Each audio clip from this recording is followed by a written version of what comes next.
പെഹൽഗാമിലുണ്ടായ ഈ തീവ്രവാദി ആക്രമണത്തിൽ 26 പേര് കൊല്ലപ്പെട്ടതിൻ്റെ ഉത്തരവാദി ശരിക്കും ആരാണ് എന്നുള്ള ഒരു സംശയമാണ് ഞാൻ നിങ്ങളായിട്ട് ഷെയർ ചെയ്യാൻ പോകുന്നത്. ഇത് നിങ്ങൾക്ക് യോജിക്കുന്നവരോ വിയോജിക്കുന്നവരോ ഉണ്ടാകും. അതെന്തായാലും അഭിപ്രായം രേഖപ്പെടുത്താം.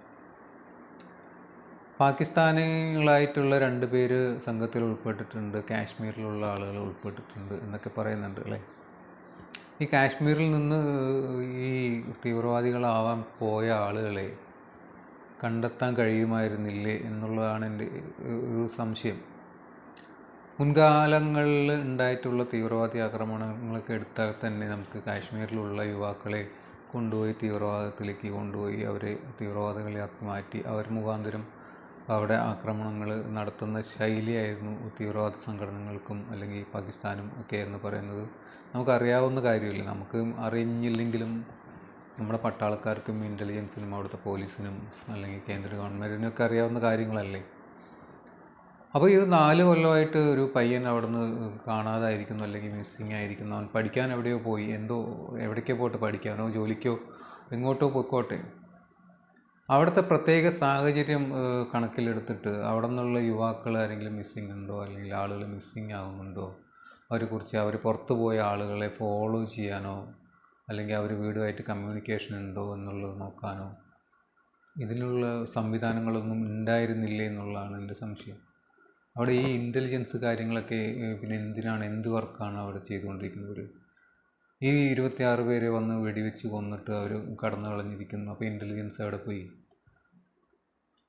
26 പേരുടെ ജീവൻ എടുത്തതിൻ്റെ ഉത്തരവാദി ശരിക്കും അവരുടെ ബുള്ളറ്റിൽ നിന്നാണ് വീണതെങ്കിലും ആളുകൾ മരിച്ചു വീണതെങ്കിലും അതിന് സാഹചര്യം ഒരുക്കിയത് നമ്മുടെ സർക്കാർ തന്നെയല്ലേ. അവിടെ മതിയായ സുരക്ഷ ഒരുക്കിയിട്ടില്ല എന്ന് പറയുന്നു. അല്ലെങ്കിൽ അവിടെ ഉണ്ടായിരുന്ന ഗാർഡുകൾക്ക്, ആ വഴി പോകുന്ന ഗാർഡുകൾക്ക് തോക്ക് പോലും കൊടുത്തിട്ടില്ല എന്ന് പറയുന്നു. ഒരു 4 കൊല്ലമായിട്ട് അവിടെ വെടിവെപ്പും തീവ്രവാദി ആക്രമണങ്ങളൊക്കെ കുറഞ്ഞു എന്നതിൻ്റെ പേരിൽ പിൻവലിക്കാവുന്ന ഒരു സാഹചര്യമാണോ കാശ്മീരിൽ ശരിക്കും ഉണ്ടായിട്ടുള്ളത്? നമുക്ക് പറയാം, നമ്മൾ ന്യൂസിലൊന്നും കേൾക്കുന്നില്ല, അപ്പോൾ പഴയ പോലെ തീവ്രവാദി അറ്റാക്കുകളൊന്നും നടക്കുന്നില്ല, അവിടെ ശാന്തമായിട്ടുണ്ടാകും, അവിടെ ഇനി അങ്ങനെ പ്രശ്നങ്ങളൊന്നും ഉണ്ടാവില്ല എന്ന് നമുക്ക് വിചാരിക്കാം. ഒരു സാധാരണക്കാരന് ശാന്തമായി എന്ന്. പക്ഷേ ഈ പട്ടാളക്കാർക്കോ അല്ലെങ്കിൽ ഗവൺമെൻറ്റിനോ കേന്ദ്ര സർക്കാരിനോ അല്ലെങ്കിൽ കാശ്മീർ പോലീസിനോ CRPF ഒക്കെ തന്നെ അവർക്കങ്ങനെ വിചാരിക്കാൻ പാടും? അവരങ്ങനെയാണ് പറയുന്നത്, അങ്ങനെയാണല്ലോ പറയുന്നത് അവിടെ ശാന്തമായിരുന്നു. ഇപ്പോൾ BJPയെ സപ്പോർട്ട് ചെയ്യുന്ന അല്ലെങ്കിൽ കേന്ദ്ര ഗവൺമെൻറ്റിനെ സപ്പോർട്ട് ചെയ്യുന്ന ആളുകളൊക്കെ പറയുന്നത് അങ്ങനെയാണല്ലോ. അവിടെ ശാന്തമായി, എല്ലായിടത്തും പോലെ ആയി അവിടെയും എന്നുള്ളതല്ലേ പറയുന്നത്. ഈ കാശ്മീരിനെ സംബന്ധിച്ച് എല്ലായിടത്തും ഉള്ള പോലെ ആയാൽ മതിയായിരുന്നോ എന്നുള്ളതാണ് ചോദ്യം. അപ്പോൾ അതിൻ്റെ പെശകല്ലേ ഇപ്പോൾ ഈ 26 പേരുടെ ജീവൻ എടുത്തു കളഞ്ഞിട്ടുള്ളത്. 1,80,000 പേര് കുറവാണ് നമ്മുടെ സൈന്യത്തിൽ എന്ന് പറയുന്നത്. ആ 1,80,000 പേരെ കുറയ്ക്കാനുള്ള എന്ത് സാഹചര്യമാണ് ഇപ്പോൾ ഇന്ത്യയിൽ ഉണ്ടായിട്ടുള്ളത്?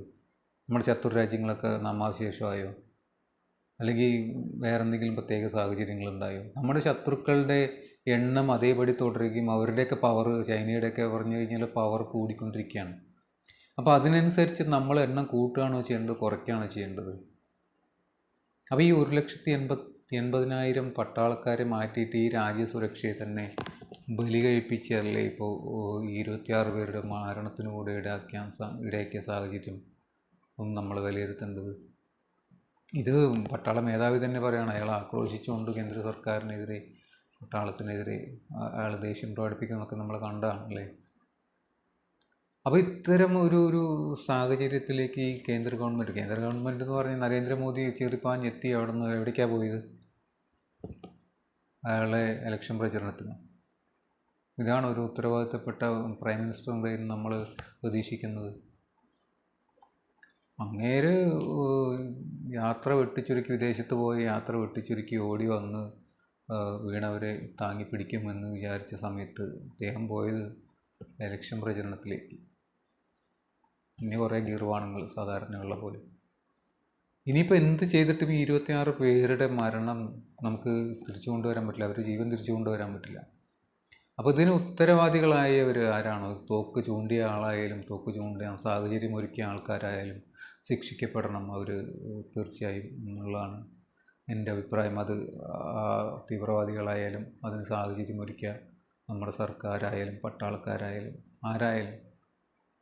കാരണം നമ്മൾ ഇവരെയൊക്കെ വിശ്വസിച്ചിട്ടാണ് ഇരിക്കുന്നത് അല്ലേ.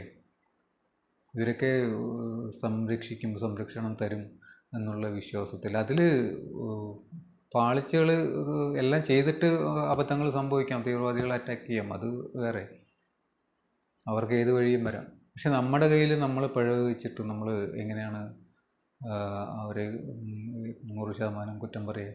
അപ്പോൾ ആ ശതമാനത്തിൽ കുറച്ച് നമ്മുടെ കയ്യിലും ഉണ്ട്. അതിനുള്ള ശിക്ഷയും കൂടെ എന്തായാലും നിങ്ങളെ തേടിയെത്തും എന്നുള്ളതാണ് ഒരു എളിയ പൗരൻ എന്നുള്ള നിലയ്ക്ക് എനിക്ക് പറയാനുള്ളത്.